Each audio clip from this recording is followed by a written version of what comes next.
Dalam ketenangan, perjalanan spiritual dimulai.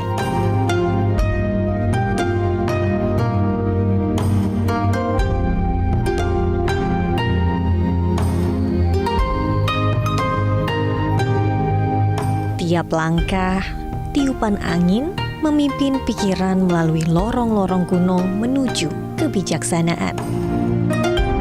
Meditasi dan refleksi membawa diri menemukan arti kehidupan dan pencerahan.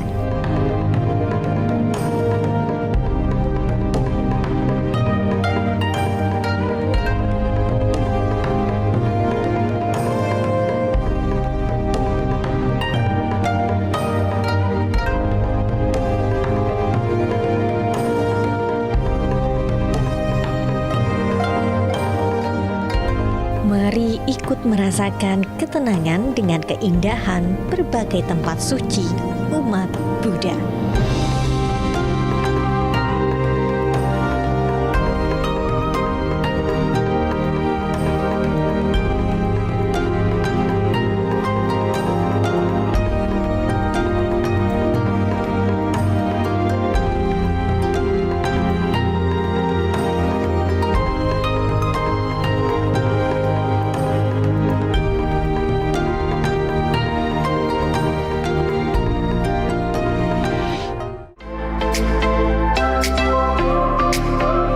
Menuju ke Magelang, kami singgah di sebuah lokasi wisata yang syarat legenda dan cerita rakyat lokal, Suroloyo.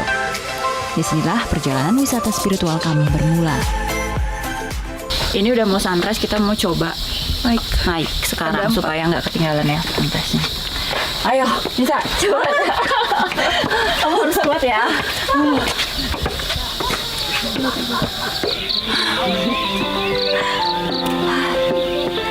Tak sampai 30 menit mendaki, kami pun tiba di puncak. Mendaki saat fajar sengaja kami lakukan untuk menyaksikan pesona matahari terbit dari puncak tertinggi di perbukitan Menoreh ini.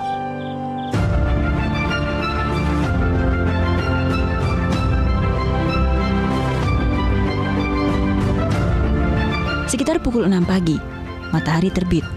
Puncak Suroloyo pun berubah menjadi seperti surga. Dengan kumpulan awan putih yang mulai turun, dan semburat mentari yang muncul dari balik pegunungan.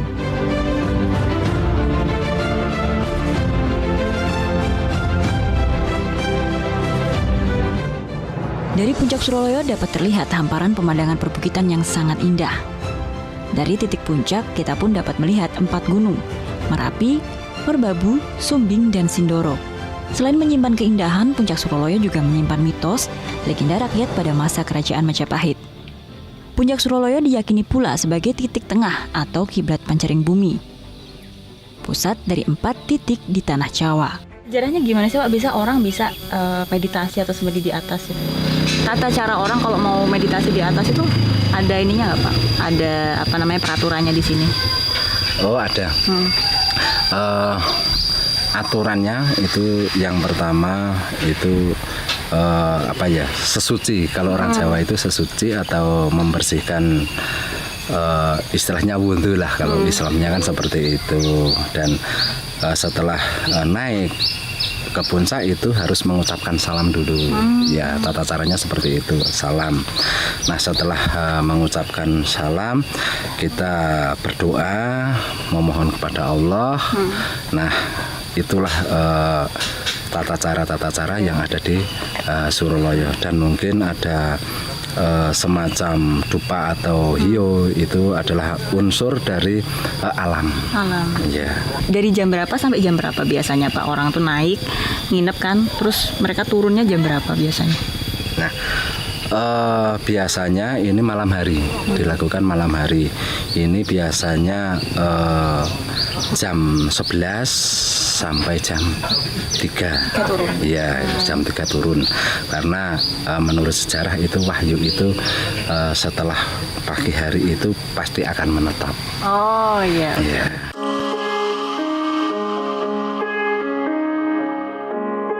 Dari puncak Suroloyo kami menuju lokasi lain, masih di Kulon Progo. Untuk melepas lelah dari pendakian, kami pun mencari tempat yang dapat menyegarkan raga.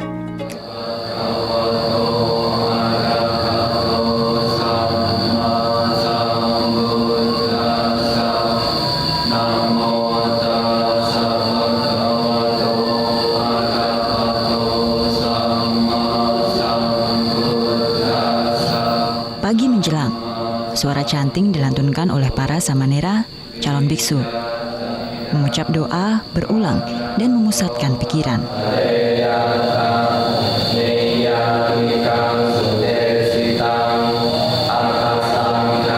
Kegiatan canting ini berlangsung selama 2 jam di Vihara Mendut. Dan tak hanya terbatas untuk pemeluk agama Buddha, ritual canting juga terbuka bagi warga masyarakat atau turis. Wisatawan biasanya datang dan mengikuti sesi dengan memusatkan pikiran. Tujuannya untuk mencapai kedamaian dan ketenangan jiwa. Di Vihara Mendut ini memang tempat ibadah, tapi ada beberapa turis yang datang seperti kita ini ya, meditasi. Gimana rasanya meditasi? Ini lebih seger, terus lebih tenang aja. Lebih tenangnya memang di sini memang tidak dibuka secara secara masif untuk orang datang untuk piknik, tapi bisa datang dengan sopan, izin, lalu kita bisa meditasi, dan setelah meditasi kita mau lihat-lihat lah ya di sekitar sini karena ada beberapa pemandangan dan juga candi yang cukup bagus, stupa-stupa yang cukup bagus di sini. Yuk.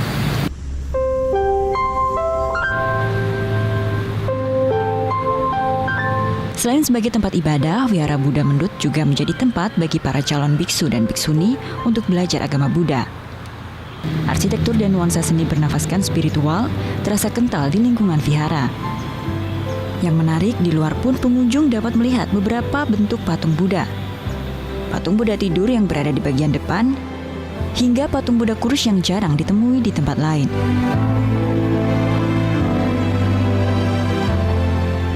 Setiap Waisak kan kita lihat bawa api sama airnya itu kan dari Mendut dulu, terus baru umat itu jalan ke Borobudur.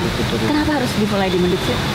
Karena memang asal mula dari kompleks percandian Borobudur, Pawon dan Mendut itu memang dari Mendut. Jadi tertua itu ya Candi Mendut, kemudian memang menjadi tradisi kita harus mulai dari yang awal dulu. Jadi yang paling tertua kita hormati. Makanya Candi Mendut itu menjadi pusat untuk keberangkatan tiap Waisak itu. Setelah canting gitu kan Mas, kemudian ada sesi meditasi. Apa sih sebenarnya manfaatnya meditasi buat, kalau kita kan orang awam nih, saya nggak tahu nih meditasi, dan biksu-biksu itu sudah lama melakukan prosesi itu, meditasi itu. Apa manfaatnya sebenarnya buat manusia Mas? Meditasi itu sebenarnya latihan kita untuk belajar mengontrol diri, karena ada kalanya kita dengan kesibukan, dengan kegiatan, pikiran kita itu tidak bisa dikontrol. Makanya kadang yang kita ucapkan dengan yang kita pikirkan itu berbeda, kemudian berbeda lagi dengan tindakan. Nah, dengan adanya meditasi itu melatih pikiran kita menjadi baik.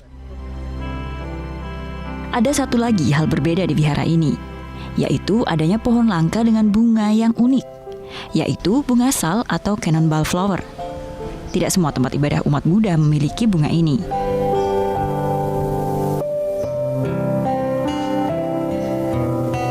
Bagi para traveler yang ingin merasakan ketenangan jiwa, dapat dengan bebas berkunjung ke vihara, kecuali di bagian asrama biksu dan biksuni. Dan tentu ada satu syarat wajib bagi pengunjung, yaitu berpakaian dan berperilaku sopan selama berada di area tempat ibadah.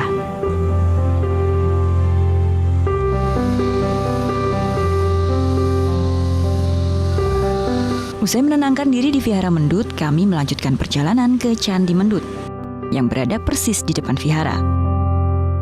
Selain menyimpan beragam cerita dalam relief, di dalam candi terdapat 3 arca Buddha dengan sikap tangan yang berbeda. Bodhisattva Vajravani, Buddha Sakyamuni, dan Bodhisattva Avalokitesvara. Walau tak seluas Candi Borobudur, namun arsitektur candi yang dibangun di abad ke-9 ini tak kalah indahnya. Dan di balik kesederhanaannya, Candi Mendut memiliki peranan penting bagi umat agama Buddha. Dari Candi Mendut inilah, setiap tahunnya prosesi Waisak dimulai, lalu diakhiri di Candi Borobudur.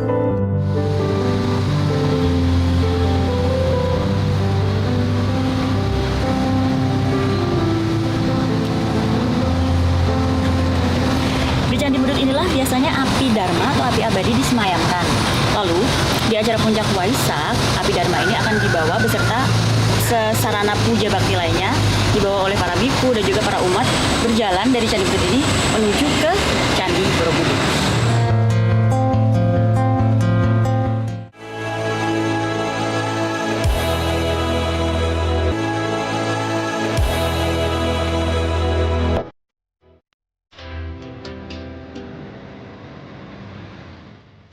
Wihara Danagun menambah kekentalan suasana pecinan di kawasan Surya Kencana, Kota Bogor. Wihara yang usianya mencapai 300 tahun lebih ini masih kokoh berdiri hingga saat ini dan menjadi potret nyata kerukunan umat beragama di Kota Bogor.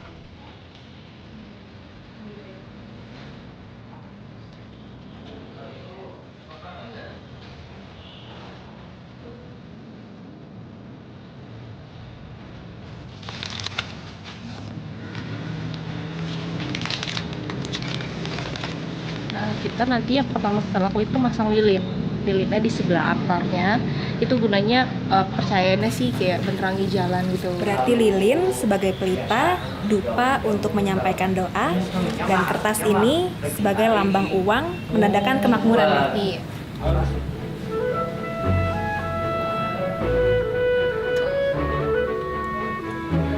Setiap dupa yang dibakar, setiap lilin yang dinyalakan di wihara ini mengantarkan doa yang dipanjatkan. Tak hanya itu, inilah bentuk tradisi orang Tionghoa untuk menghormati para pendahulunya.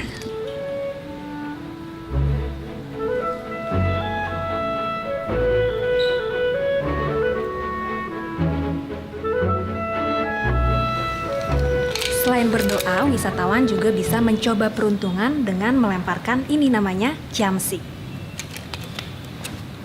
Caranya nanti ciamsi ini dikocok-kocok, kemudian nanti akan keluar salah satu dari kayu ini. Nanti di kayu ini akan ada angkanya.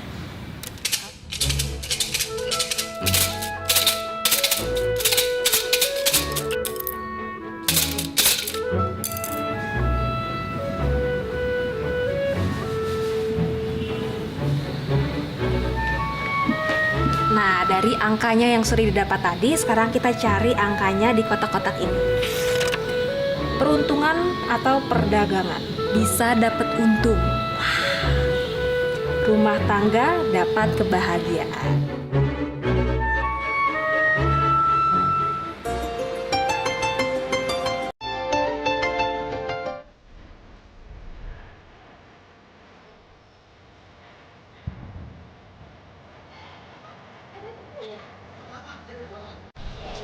Salah satu destinasi unggulan yang ada di Kota Tanjung Pinang ialah Wihara Patung Seribu Wajah.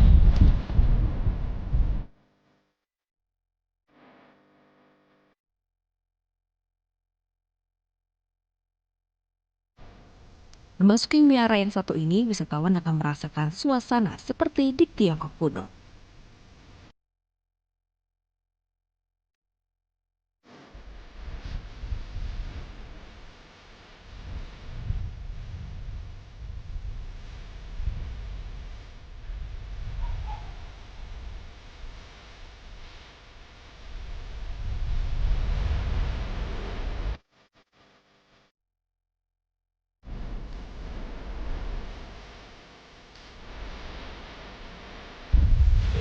Kenapa disebut sebagai Wihara Patung Seribu Wajah? Karena di sini ada ratusan patung dengan berbagai ekspresi, ada yang marah, ada yang senyum, ada yang bingung, dan semuanya ini langsung dibawa dari Tiongkok. Wow.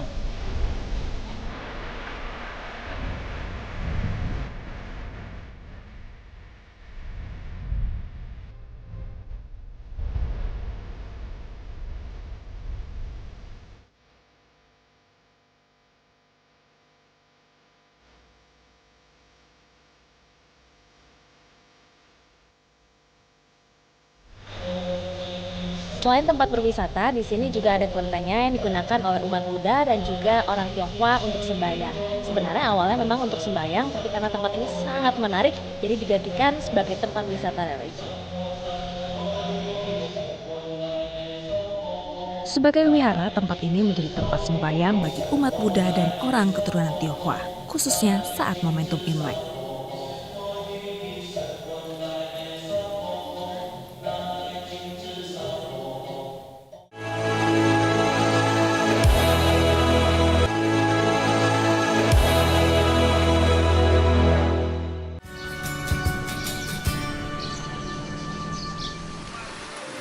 Selain sebagai kota bunga, Tomohon juga dikenal sebagai kota yang toleran.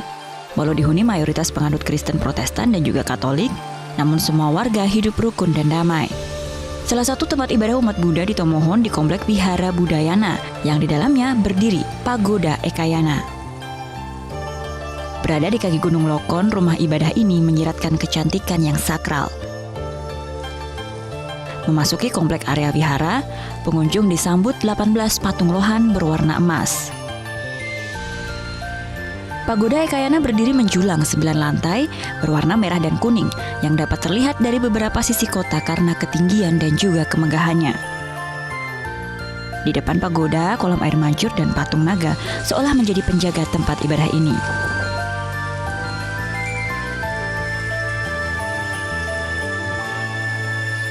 Selain pagoda, di sini juga ditemui tempat beribadah Istana Dewi Kuan Im yang dibangun dengan gaya arsitektur Cina.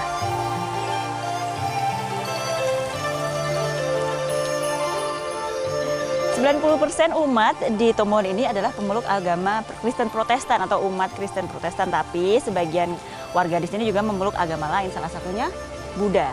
Dan ingat ya, walaupun ini adalah salah satu tempat yang dikunjungi para traveler, ada aturan yang harus dituruti karena ini adalah tempat ibadah. Satu, tidak boleh terlalu kencang berteriak atau membuat suara yang bising. Dan yang kedua, tidak boleh berfoto di tempat-tempat yang disakralkan atau tempat ibadah. Salah satunya di dalam pagoda.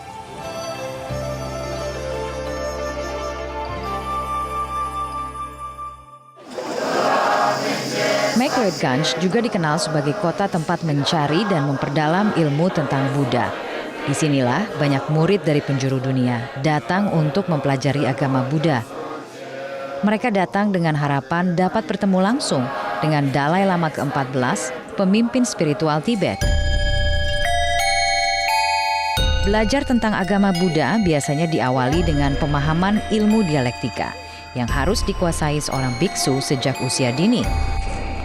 Tidaklah mengherankan, banyak calon biksu telah dititipkan di vihara sejak usia 5 tahun.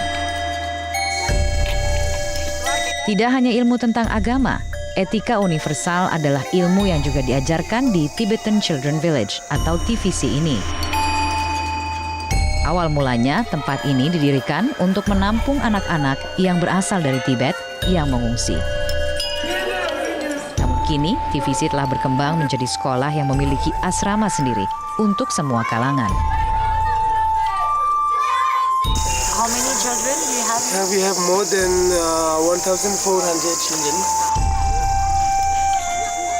Jadi saya sudah janjian dengan 2 pelajar dari Indonesia yang tinggal di Mekloedganj ini. Saya ingin bertanya-tanya kepada mereka, seperti apa sih pengalamannya mereka selama mereka ada di sini dan juga apa sih sebenarnya yang mereka pelajari. Saya akan janjian ketemu dengan mereka, ini tempatnya.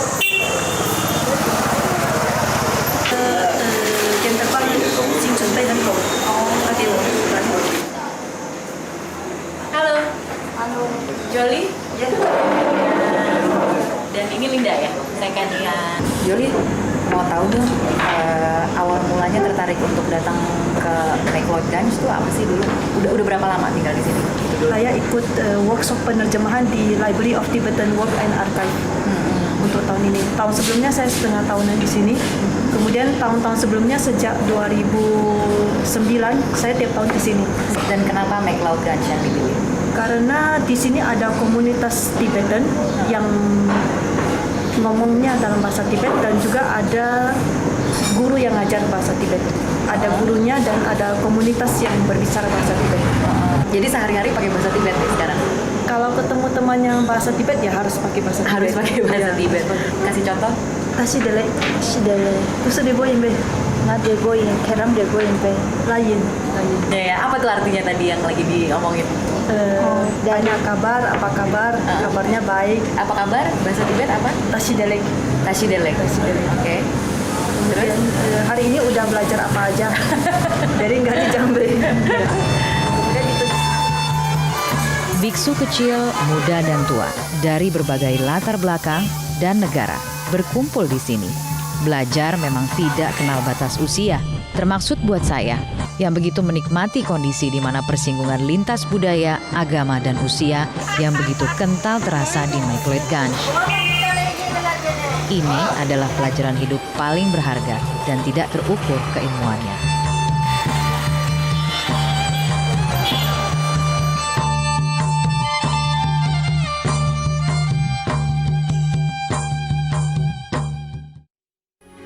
Metro TV. Jelajahi cara baru mendapatkan informasi. Download Metro TV Extend sekarang.